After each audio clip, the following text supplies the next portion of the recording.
Hello, how are you doing? So today we're going to talk about another topic to wrap up the week. A very interesting week as usual. One day, one concept idea. What is that we do? We take one idea, we define it to you, and in 5 minutes we make you smarter. Today, what we're going to talk about are the topic of microgrid, right?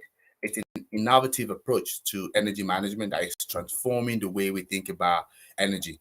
So what is a microgrid? So it's a small scale localized power grid that can be operated independently or in conjunction to a larger power grid. So microgrid they typically composed of multiple energy sources such as solar, wind, battery storage, and they can be used, to power individual buildings or entire communities, right? So that microgrids are. So question is, how are they important? Why are they important? So microgrid. So as you can suggest, or not suggest, guess, they become increasingly important, because you have more businesses, communities that are looking for ways to improve the energy resiliency, to reduce the energy cost and support a more sustainable energy system. And they don't always want to be relying on the big grid because when you have those centralized systems, it's very difficult to get anything moving, right? Because the bureaucracy, the costs that involved, and also all the logistics. If you have a microgrid, it's a lot more easy to manage, right? That's why they're looking at that.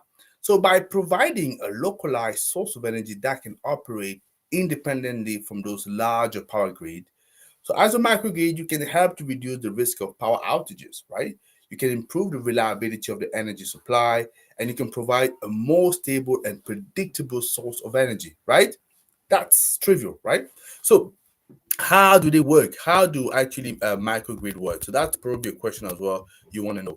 So they work by integrating multiple sources of energies like solar panels, so wind turbines, battery storage into a single energy management system, right? So that's what they do. And they are designed to balance the supply and the demand of energy. And they can be programmed to automatically switch between energy sources to optimize energy usage and reduce the cost. And in addition to that, those microgrids can be connected to the larger power grid and allowing them to buy and sell energy as they need it. So microgrids are not necessarily here to replace the big grid, as people sometimes may be thinking. They're here to complement, to work together in order to have a system that is serving the people and that is delivering for the people. Yeah. So that is one thing that for me is important to make to keep into your mind. Yeah. So, and when you have, for example, energy prices that are high on the grid, for example, a microgrid can sell the excess energy is stored to the grid and earning revenue, for the system owner. That's one way that they can do. So conversely, when the energy prices are low, a microgrid can buy from the grid, storing it for later use. So that's a way you also should use it. There's a way the two can work together. What are the benefits? There's several benefits of microgrid. Let me just mention a number of them. Yeah, you have improved energy resiliency. They provide, as I say, a localized source of energy that can operate independently from the grid, reducing the power outages and improving the reliability for energy supply. They also help with the cost savings, right? By you integrating multiple sources of energy and optimizing those energy usage, they help to reduce the energy costs for the businesses, but more importantly as well for the communities, and that's why we all want, you know. And actually, the third piece of benefit, yeah, that I can see here is the environmental benefit.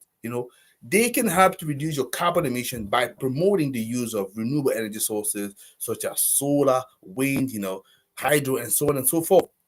And that's what we could see. So the application for microgrid they quite vary as well, right? You can have commercial industrial buildings, yeah, that can use microgrid. They use it to provide a reliable and cost-effective source of energy for the businesses and reducing the energy costs and improving their resiliency. You can use it also for communities, right? So most of the time, especially in rural areas, like for some places in the continent of Africa, right?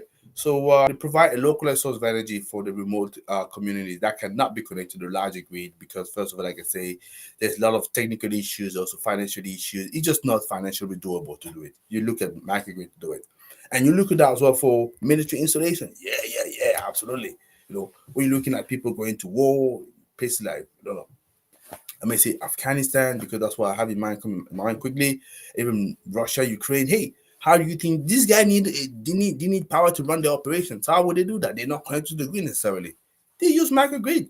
for a secure, reliable source of energy. Yeah, so that's the way to do it. So microgrid are very, very much important. Yeah, so that's one thing I just wanted to put into your mind. And then they're very much necessary, and they're not necessarily competing with the grid, but they can actually reinforce the grid and together deliver something that is much more sustainable and good for the people, for the businesses, and for the planet. So that's what I have to say for today, for this week. If you like it, as usual, free thing that I like you to do, please do it. First of all, you want to like it, yeah. Two, you want to comment it, and three, you want to share that with your friends and your people. And as of me, I see you the next week, and I'm sure you're gonna have more topic that we can discuss together. It's bye for now, and I see you soon. Bye bye.